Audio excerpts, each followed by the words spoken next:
நாம முட்டாள் வர்க்கமா இல்ல அடிமை வர்க்கமா? யாராவது சொந்த செலவுல சூனி வச்சுப்பாங்களா? உங்க வீட்டுக்கு வெளிச்சம் பத்தலனா உங்க வீட்டையே எரிச்சிடுவீங்களா? EIA 2020 டிராஃப்ட் அப்படிப்பட்ட கொடூரமான பயங்கரமான ஒரு விஷயம். EIA 2020 என்னன்னு தெரியாதவங்க கண்டிப்பா இந்த வீடியோ பாருங்க. என்விரான்மெண்ட் இம்பாக்ட் அசஸ்மெண்ட் அப்படிங்கிற ஒரு விஷயம்.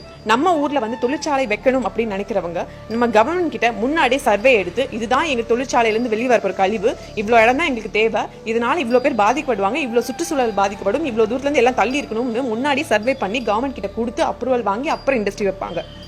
EIA 2020 டிராஃப்ட், EIA 2020 ஆக்ட் யார் வேணாலும் உள்ள வரலாம், எவ்வளவு பெருசா வேணா கம்பெனி வச்சுக்கலாம், எவ்வளவு சோர்ஸ் வேணாலும் சுரண்டி திங்கலாம், எவ்வளவு குப்பைகளை வேணாலும் தூக்கி போட்டுட்டு போலாம், யாரும் கேள்வி கேட்க முடியாது.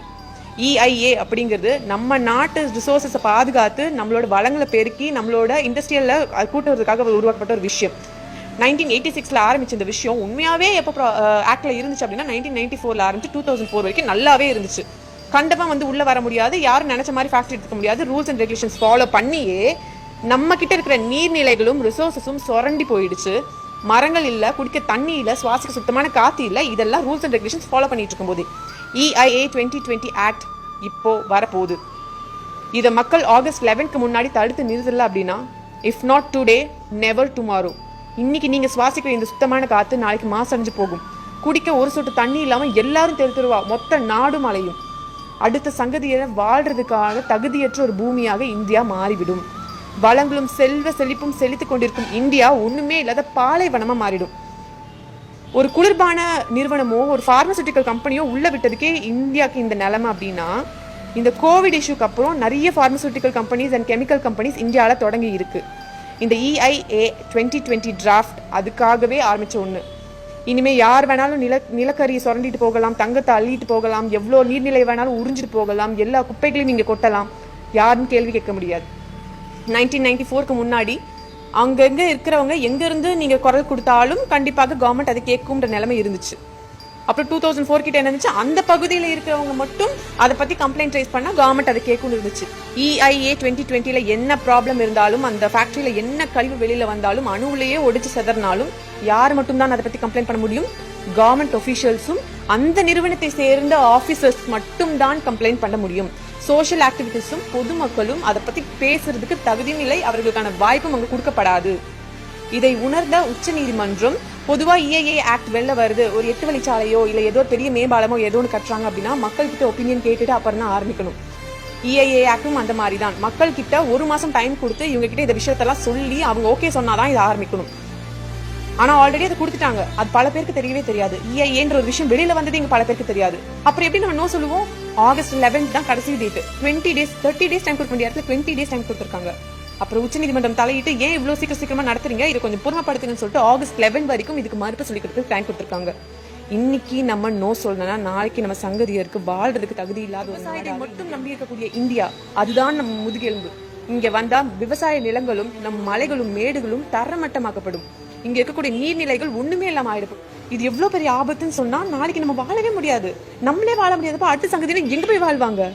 ஒருவேளை சாப்பாட்டுக்கும் சுத்தமான காத்துக்கும் குடிக்கிற தண்ணிக்கும் எங்க போய் நம்ம பிச்சை எடுக்க போறோம்? நம்மளோட ரிசோர்சஸ் சுரண்டிட்டு அப்புறம் எதுக்கு நம்ம வேலை வாய்ப்பு? கொரோனா வந்தப்ப மாஸ்க் கூட போட்டு போக முடியாது, நாம நாளைக்கு ஆக்சிஜன் சிலிண்டர்ஸோட ஆஃபீஸ்க்கு போக முடியுமா? கொஞ்சம் யோசிங்க. நமக்கு நம்மளே ஆப் வச்சுக்கிற இந்த ஆக்ட் நமக்கு தேவை இல்லைன்னு நினைச்சா தயவு செஞ்சு நம்ம கவர்மெண்ட்டுக்கு இந்த இதுல கம்ப்ளைண்ட்டை ரெஜிஸ்டர் பண்ணணும். கம்ப்ளைண்ட் ரெஜிஸ்டர் பண்ணல ஆகஸ்ட் 11க்கு முன்னாடி அப்படின்னா EIA ஆக்ட் செலுத்தப்பட்டுருச்சு அப்படின்னா இதுக்கு நோ சொல்ல நீதிமன்றத்துக்கு கூட ரைட்ஸ் கிடையாது. கவர்மெண்ட் ஒபிஷியல்ஸும் அந்த நிறுவனத்தை சார்ந்த ஒருத்தர் தான் என் கம்பெனியில் இந்த ப்ராப்ளம் இருக்குன்னு மட்டும் தான் சொல்ல முடியும். எந்த சோஷியல் ஆக்டிவிட்டிஸும் மக்களும் சொல்ல முடியாது. முடிந்த வரை இந்த வீடியோவை மற்றவர்களுக்கு பகிருங்கள். இல்ல EIA பத்தி நீங்க எங்கேயாவது படிச்ச விஷயங்களை தயவு செஞ்சு லிங்காவோ வாட்ஸ்அப்லயோ எங்கேயோ ஷேர் பண்ணுங்க. EIA பத்தி ஒவ்வொரு இந்திய குடிமகனுக்கும் தெரியணும். இது 1000 ஜல்லிக்கட்டுக்கு சமமான ஒரு பிரச்சனை. ஜல்லிக்கட்டுக்கு திரண்ட நம் மக்கள், நம் மாணவ அணியினர், இளைஞர் படை, பொதுமக்கள் இந்த விஷயத்துக்கு திரளணும். இது அதை விட ரொம்பவே கொடூரமான பயங்கரமான ஒரு விஷயம்.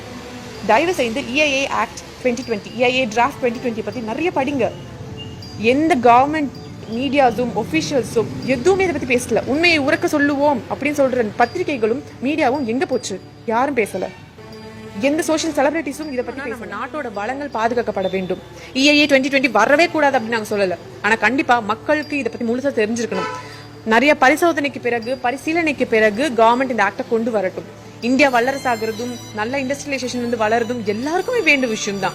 நம்ம எல்லாருக்குமே வேலை வாய்ப்பு வேணும், நம்ம நாடு நல்லா வளரணும். ஆனா அதுக்கு நம்மளோட நாடு சுரண்டப்படக்கூடாது, நாம் மக்களும் சுற்றி இருக்கக்கூடிய சுற்றுச்சூழலும் அழிக்கப்படக்கூடாது.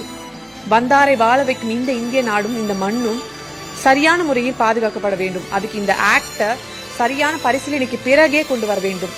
அண்ட் முக்கியமான ஒரு விஷயம், இதுக்கு அகெயின்ஸ்டா வாய்ஸ் எழுப்புறதுக்கு மக்களுக்கும் சோஷியல் ஆக்டிவிட்டிஸ்க்கும் உரிமை இருக்க வேண்டும். கவர்மெண்ட் அஃபீஷியல்ஸும் வெறும் அந்த கம்பெனியோட அஃபீஷியல்ஸை மட்டும் பேசினா யாராவது என் வீட்டில் தான் இந்த பிரச்சனை நடக்குன்னு சொல்லுவோமா? கண்டிப்பாக சொல்ல மாட்டோம்.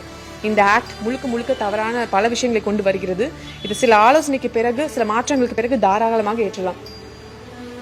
நம் நாட்டை காப்பாற்ற வேண்டிய பொறுப்பு ராணுவ வீரனையும் தாண்டி இப்போ ஒவ்வொரு சிட்டிசன் கையிலையும் இருக்கு.